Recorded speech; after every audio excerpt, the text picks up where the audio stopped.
pendengar setia radio Suara Kita FM. Selamat datang di Bicara Santai bareng aku, Afifah.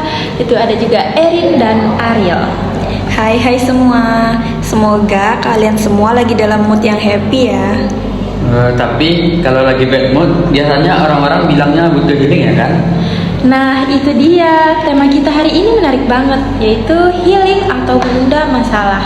Kira-kira healing itu benar-benar solusi atau cuma alasan buat kabur dari kenyataan ya? Wah, berat tapi relate banget sih ini. Aku yakin banyak yang ngerasa gitu. Sekarang tuh healing kayak jadi budaya ya. Sedikit stres langsung healing, capek kerja healing, diputusin pacar healingnya ke pantai. Iya, tapi Fah, manusiawi lah ya. Kadang kita cuma butuh istirahat dari semua kesibukan itu. Aku pernah tuh sekali healing ke puncak, tapi cuma semalam. Tapi rasanya tuh kayak plong banget gitu loh. Tapi coba deh, setelah pulang masalahnya hilang nggak?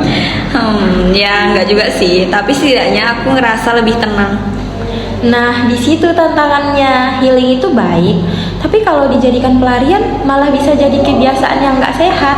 Betul, kadang kita menyebutnya healing, padahal sebenarnya cuma menunda masalah. Dan giliran balik, masalahnya malah makin menumpuk. Aku ada cerita nih. Suatu sore, mereka bertiga duduk santai di kampus sambil ngobrol santai tentang pengalaman pribadi. Fah, Ariel, aku tuh kemarin stres banget tahu di tempat kerja. Deadline banyak, bosnya galak banget. Akhirnya aku mutusin buat healing ke Bandung seminggu. Wah, seru dong deh. Terus gimana hasilnya? Awalnya enak banget, jalan-jalan, makan enak, tidur nyenyak. Tapi pas balik, kerjaan malah numpuk 2 kali lipat. Aku malah makin pusing. Nah loh, itu contohnya healing yang belum selesai, bukannya masalahnya hilang, malah nambah kan? Iya, aku nyadar. Waktu itu aku healing cuma buat lari. Aku nggak nyiapin diri buat hadapin kerjaan setelah balik. Sebenarnya healing itu gak salah, Rin. Tapi healing itu harus disertai refleksi. Kayak istirahat sambil menyusun strategi buat menyelesaikan masalah. Bukan lari dari masalahnya. Iya juga sih. Berarti healing yang bener tuh bukan kabur, tapi menenangkan diri biar bisa ngadepin masalah dengan lebih tenang ya. Tepat banget Erin, healing itu bagian dari proses menghadapi, bukan menghindari. Jadi teman-teman, kalau ditanya healing itu penting nggak? Jawabannya penting, tapi caranya harus tepat ya. Ya, kita bisa healing tanpa harus kabur. Misalnya dengan kita berolahraga, journaling, meditasi, atau sekedar ngobrol dengan orang yang dipercaya. Bener banget tuh, soalnya waktu aku healing kemarin aku cuma fokus senang-senang aja. Aku tuh nggak mikirin masalahnya apa. Padahal kalau aku pakai waktu itu buat mikir dan introspeksi, mungkin hasilnya bakal beda. Setuju banget Rin, healing yang sehat itu bukan sekedar menjauh, tapi juga menyembuhkan dari dalam.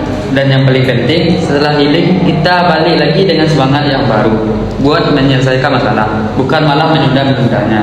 Oke pendengar, jadi gimana nih? Kalian tim healing, tim hadapi, atau tim seimbang? Aku sekarang tim seimbang deh. Healing boleh, tapi tetap tanggung jawab. Nah, mantap. Karena hidup bukan tentang lari dari masalah, tapi belajar berdamai sama keadaan. Bener banget, jadi jangan takut untuk istirahat, tapi jangan lupa untuk melangkah maju.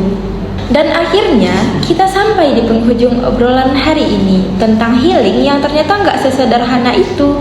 Jalan-jalan biar tenang. Healing itu bisa jadi cara kita menemukan kembali diri sendiri, asal bukan untuk menunda tanggung jawab. Betul banget Fah, istirahat boleh, tapi jangan lupa untuk bangkit lagi. Karena masalah nggak akan selesai cuma dengan pergi, tapi dengan keberanian buat hadapi. Ingat ya, healing bukan tentang kabur, tapi tentang pulih. Karena hidup itu bukan lomba cepat-cepat sembuh, tapi tentang proses memahami dan berdamai.